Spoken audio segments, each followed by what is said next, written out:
आइए अब हम पढ़ते हैं clothing requirement at different stages of childhood, यानी कि बाल्यावस्था की विभिन्न अवस्थाओं में परिधान संबंधी आवश्यकताएं। बच्चा, मैंने बताया था ना, शैशव काल से स्टार्ट करता है, जब जन्म से लेके 6 महीने। वैसे जन्म से 2 साल तक आपकी शैशव काल रहता है, इन्फेंसी रहती है, बट यहाँ पे इन्होंने डिवाइड कर दिया जन्म से 6 महीने तक। ठीक है, तो हम पढ़ते हैं जब बच्चा पैदा होता है इन्फेंसी में, यानी कि बर्थ से लेके 6 मंथ्स तक, तब उसकी रिक्वायरमेंट। अब आप बताइए क्या रिक्वायरमेंट होएगी। जो बच्चा इस स्टेज में कहीं मूव नहीं कर सकता, ना हिल सकता है, जब पैदा होता है, तो बेटे सॉफ्ट कपड़े आपने लेने हैं, बड़े कंफर्टेबल क्लोथ्स लेने हैं, और ऐसा होना चाहिए जो आगे से खुलते हों, पीछे से ना। पीछे से अगर आप बटन लगाओगे बच्चे के, तो कैसे, बच्चा सारा टाइम लेट रहा है, लेटा हुआ है बच्चा बेड के ऊपर, तो अगर पीछे हुक या बटन नीचे की तरफ होंगे, जब उसकी पीठ की तरफ, तो उसको चुभेंगे। ठीक है, तो आपके कपड़े आगे से खुलने चाहिए, आगे से फ्रंट ओपनिंग वाले होने चाहिए।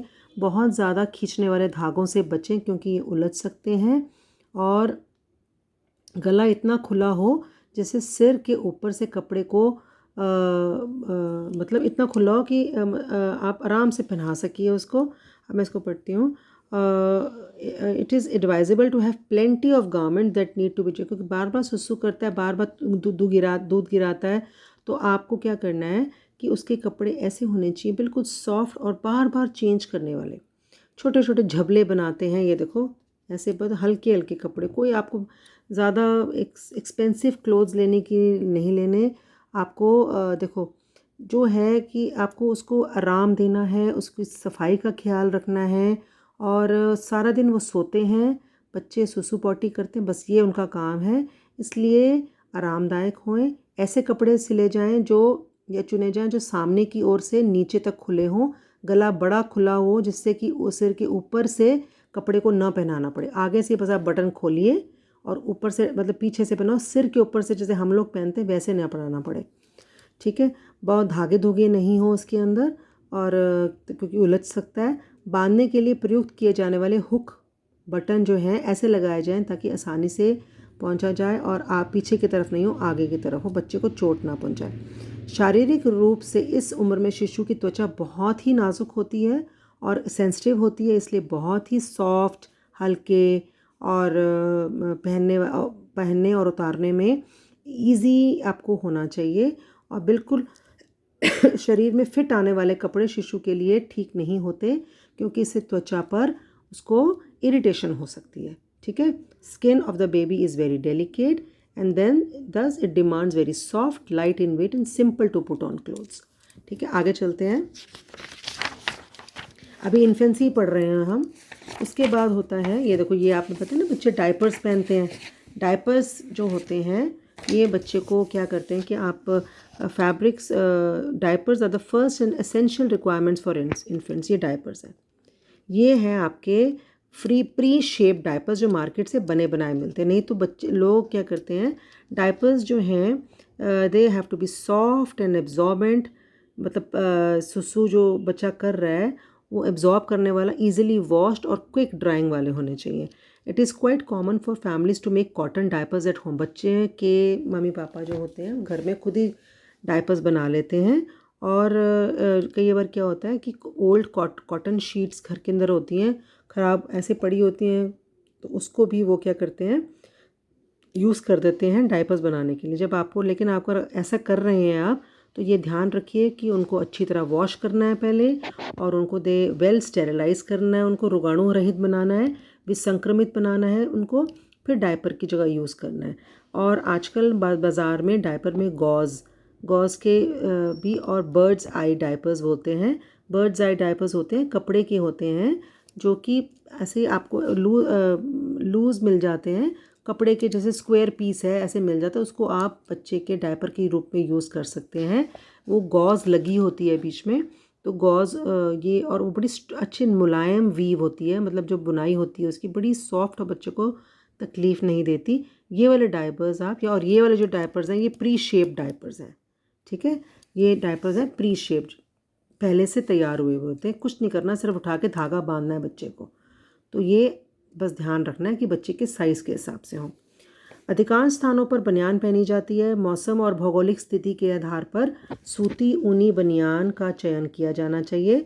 गर्म जलवायु के लिए सूती बनियान और सर्दी के लिए मुलायम सूती ऊनी मिश्रण वाली बनियान ठीक रहती है।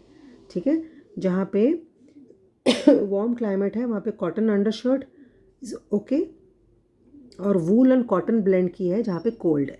ऐसे यही है इसके। उसके बाद हम आते हैं घुटनों के बल चलने वाली आयु, यानी कि 6 मंथ से 1 year. Creeping age 6 months to 1 year.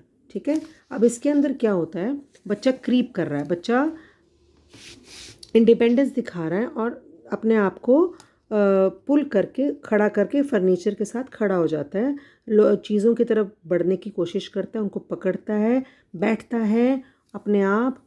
और उसके बाद अब क्या करोगे, थोड़ी सी एक्टिविटी, पहले तो बच्चा सिर्फ बेड पे था, अब आप देखोगे कि जब उसकी जो ये सारी एक्टिविटीज़ शुरू हो गई हैं तो अब कपड़ों के लिए आपको थोड़ी प्रोटेक्शन भी लगानी पड़ेगी और कंफर्ट भी। तो इस एज के जो बच्चे हैं बैठते हैं, ये देखो बैठा हुआ है, तो यहाँ के जो बच्चे हैं इसके लिए ऐसा होना चाहिए कि उनको बच्चों को मूवमेंट की जगह मिले। बच्चों को ऐसा होना चाहिए कि बच्चे आसानी से घूम फिर सकें, यही बेसिक उनकी मूल आवश्यकता है, ढीले और बाधा मुक्त परिधान। ठीक है, तो ऐसे कपड़े नहीं होने चाहिए कि जो वो चलने शुरू करें या क्रॉल कर रहे हैं घुटनों के बल, उनको बच्चों को मूवमेंट में उनको तकलीफ़ नहीं होनी चाहिए। ठीक है, और क्योंकि बच्चा बैठना सीख रहा है इस एज के अंदर, अपना पोस्चर बना रहा है, तो ये केयर रखनी चाहिए कि कपड़े उसके जो हैं बहुत ज़्यादा मोटे नहीं हो, क्योंकि उसको अपनी मोटर क्रियात्मक विकास उसका हो रहा है, मोटर डेवलपमेंट, जिसके अंदर वो हाथों को मूव करना सीख रहा है। जब इतने भारी भारी कपड़े पहना दोगे तो वो मूव नहीं कर सकेगा। ठीक है, बहुत सारे कपड़े मत बनाइए। देखो लिखा है do not make children wear too many clothes.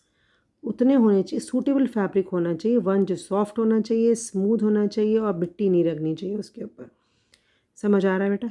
उसके बाद क्योंकि बच्चे सारा टाइम अपना प्ले में गुजारते हैं, तो उन बच्चों को जो कपड़े हैं उनको जल्दी जल्दी चेंज करना ज़रूरी है, क्योंकि वो मिट्टी से सन जाते हैं। ठीक है, याद रखिए कि अपना हाथ पैर हिलाना शुरू कर रहे हैं, अपनी मुद्रा, शारीरिक मुद्रा को विकसित कर रहे हैं, तो ऐसे में उनकी पोशाक ऐसी होनी चाहिए जो उनकी शारीरिक गति को बाधा ना डाले।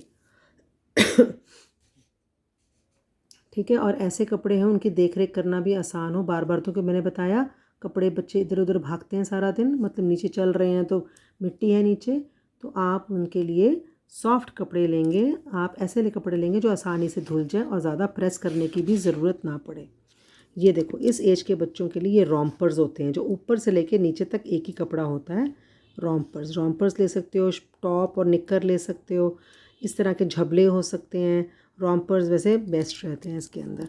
ठीक है, क्रीपिंग एज का मतलब होता है घुटनों के बल चलने वाली आयु, जो हम यहाँ पे 6 महीने से 1 साल तक ले रहे हैं।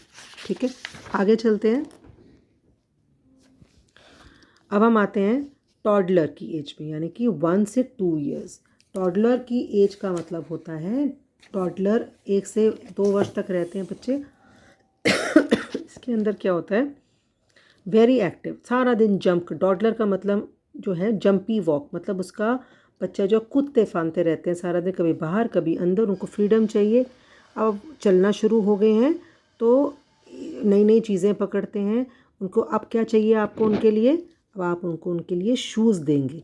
ये देखो नाप दिखा रहे हैं, अब शूज़ की रिक्वायरमेंट आ गई, तो इस जो correct fit in shoes becomes a very essential part.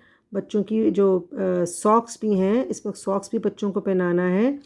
और शूज़ का जो तरीका है वो है कि व्हेन वॉकिंग बिगिन, जब चलना शुरू हो जाता है तो flexible soled shoes with rough soles of 1/8 inch thickness, 1/8 की थिकनेस जो है मोटाई बच्चे को आपको लेके देनी है, और फ्लेक्सिबल सोल्ड शूज़ लेके देने हैं।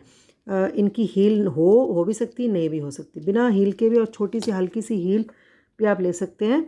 और आगे जो बच्चे का जो शू और पैर का जो डिस्टेंस है वो होना चाहिए, और बच्चे को थोड़ी एयर जानी चाहिए अंदर, ताकि बच्चे को घबराहट ना हो। ठीक है, इसमें पढ़ लेते हैं। ये देखो, ये हमारे हैं टॉडलर अवस्था में। जब बच्चा चलना शुरू करता है तो लचीले, मैंने बोला फ्लेक्सिबल शूज़, लचीले तले वाले जूते जिसके खुरदरे सोल की मोटाई 1/8 इंच हो पहनाए जाते हैं। ये बिना एड़ी के या छोटी एड़ी के हों तो चलता है और पंजे वाले भाग भरा और फूला होना चाहिए। जूतों का चुनाव और पैर में उसकी फिटिंग पर पूरा ध्यान देना चाहिए क्योंकि बच्चे के पाँव की मुलायम उंगलियों को गलत फिटिंग से या ख़राब आकृति के जूतों से नुकसान पहुंच सकता है। इनकी लंबाई, चौड़ाई, पंजे की जगह, ऊंचाई और एड़ी फिटिंग पर विशेष रूप से ध्यान देना चाहिए। जूते की सही फिटिंग देनी चाहिए। सही फिटिंग वाला जूता वही है जो बच्चे के पैर में सही फिट हो। जो जूते सही फिट के होते हैं वे संतुलन बनाने, चढ़ने और दौड़ने के दौरान शारीरिक कौशलों का सही निर्माण करने में सहायक होते हैं। ठीक है। For toddlers correct fit is very important. The shoes that fit well to build good body skills in balance, climbing and running are very important. And as children outgrow their shoes quickly, मतलब जल्दी जल्दी size बढ़ जाता है पैर का, तो shoes को भी आपको बदलना पड़ेगा साथ साथ, नहीं तो उनके पैरों में फिर प्रॉब्लम आएगी।